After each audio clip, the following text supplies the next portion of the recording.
Don't forget. Please like, comment, and subscribe. Untuk juga memberikan apa ya? Bereaksi mungkin gambaran Mas Toto. Ini kalau kita biasanya Mas Toto ketemu di studio ya. Kita biasanya interview di studio. Nah ini kita bisa insight apa yang bisa diberikan. Silakan Mas Toto. Silakan Mas Toto. Iya, ini berapa lama? Bebas.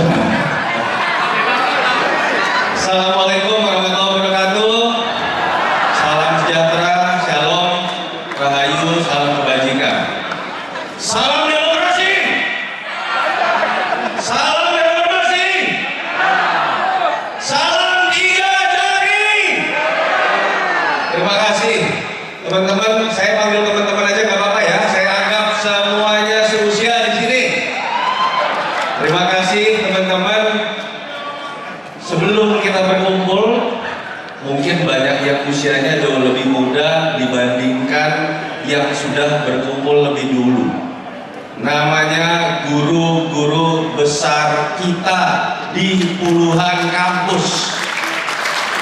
Dalam 12 hari saja sudah lebih dari 60 kampus berbicara mengenai keprihatinan bahwa pemilu yang seharusnya jadi indikator majunya demokrasi malah jadi mundurnya demokrasi. Apakah kita semua di sini merasakan hal yang sama? Apakah kita ingin biarkan ini terjadi?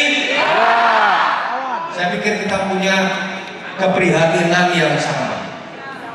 Jadi kita berkumpul di sini, saya meyakini bukan sekedar ingin memperjuangkan jagoan kita, bukan sekedar kita meyakini ada satu calon yang lebih bagus, tapi karena kita juga merasa gundah, prihatin ada pihak yang bahkan bukan calon menggunakan kekuasaan untuk membuat pemilu menjadi tidak berkualitas.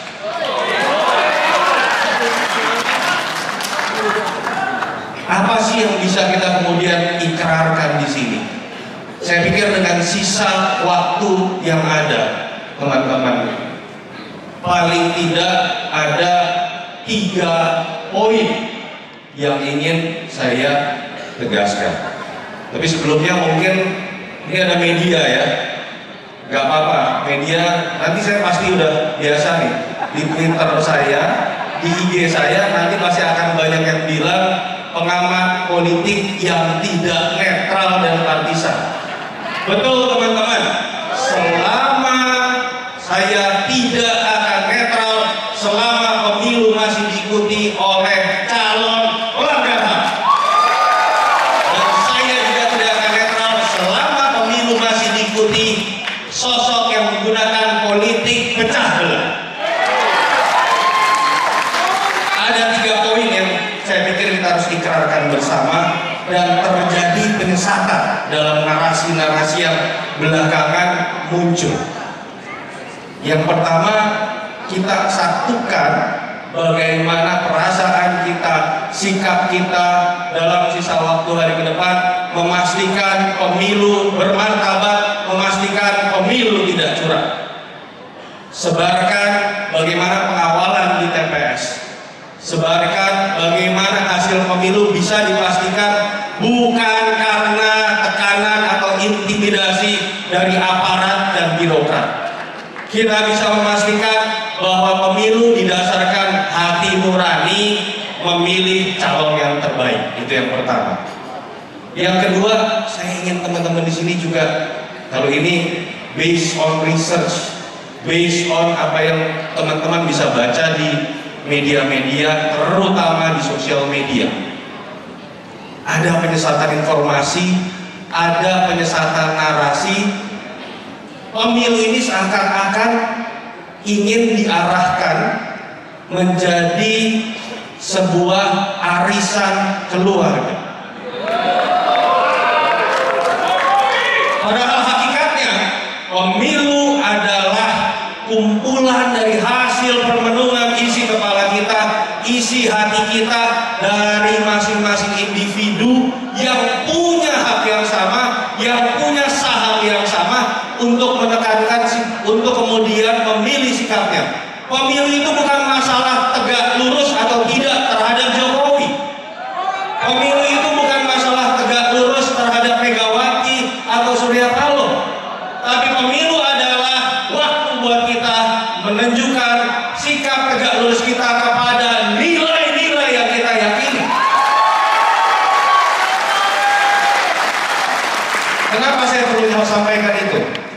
Miris hati saya, billboard berseliweran di kota-kota besar dari partai yang katanya berisikan anak-anak muda yang berpikiran progresif, tapi kemudian mengatakan tegak lurus kepada keluarga tertentu.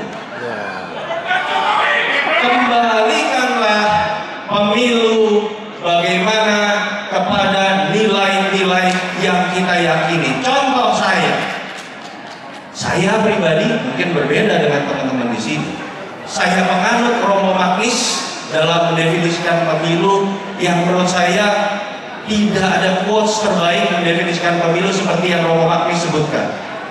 Kita memang tidak bisa mencari terbaik di antara yang terbaik karena memang parpol kita masih jauh dari mapan. Sistem politik kita masih jauh dari mapan. Undang-undang politik kita berubah tiap 5 tahun. Tapi minimal ayo berpartisipasi mencegah yang terburuk berkuasa. Itu nilai. Saya tidak tahu teman-teman di sini punya nilai mendefinisikan yang terburuk itu sama atau tidak.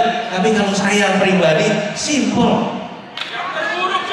Yang terburuk pertama, haram hukumnya buat saya seorang Inarto Wijaya memilih seorang capres yang tangannya pernah berdarah dalam sejarah. Darah nyawa saja kurang, apalagi yang lain.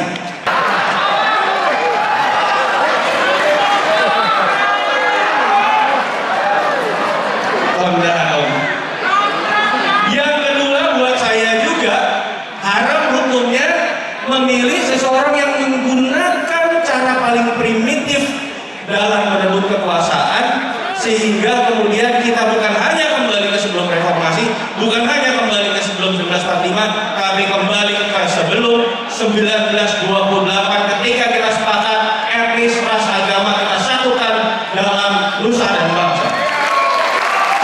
Apakah ada dari 3 capres itu yang pernah tangannya berdarah dalam sejarah? Apakah ada dari 3 capres ini yang pernah melakukan politik pecah belah? Gampang milihnya kemudian ya.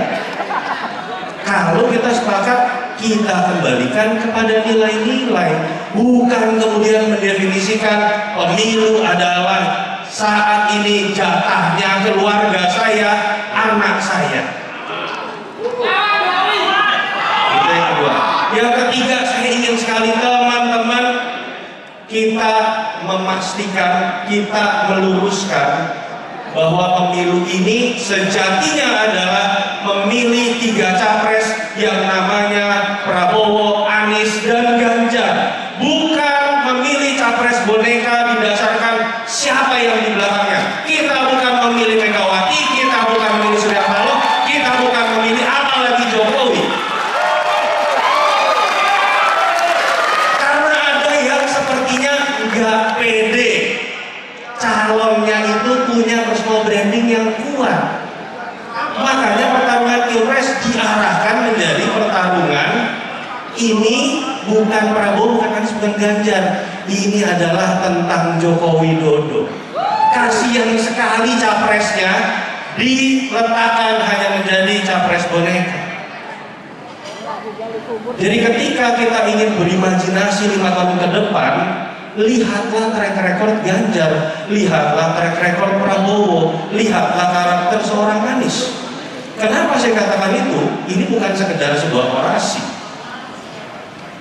Dalam sistem presidensial, teman-teman, yang memilih seorang presiden, nggak ada tuh sejarahnya seorang presiden yang adalah kepala pemerintahan sekaligus kepala negara yang sangat powerful itu bisa dituduh akan menjadi boneka, akan menjadi petugas partai. Tidak pernah ada sejarahnya dalam dunia.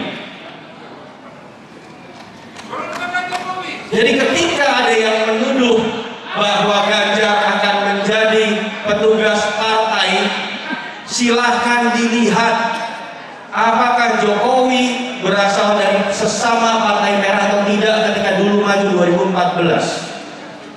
Bahkan kalau saya mau berbicara pada hal-hal yang bersifat lebih mimik saja misalnya, kalau ada yang mengatakan Ganjar ini merah banget, nurut banget sama ibu, setahu saya Ganjar tidak pernah mencium tangan Ibu Mega seperti seorang Jokowi dulu ingin jadi capres selalu mencium tangan Ibu Mega. Ini fakta. Bahkan kalau kita ingin mengembalikan kepada apa yang kemudian kita bisa nilai secara objektif, nilailah seseorang pada saat menjadi gubernur seperti seorang Ganjar.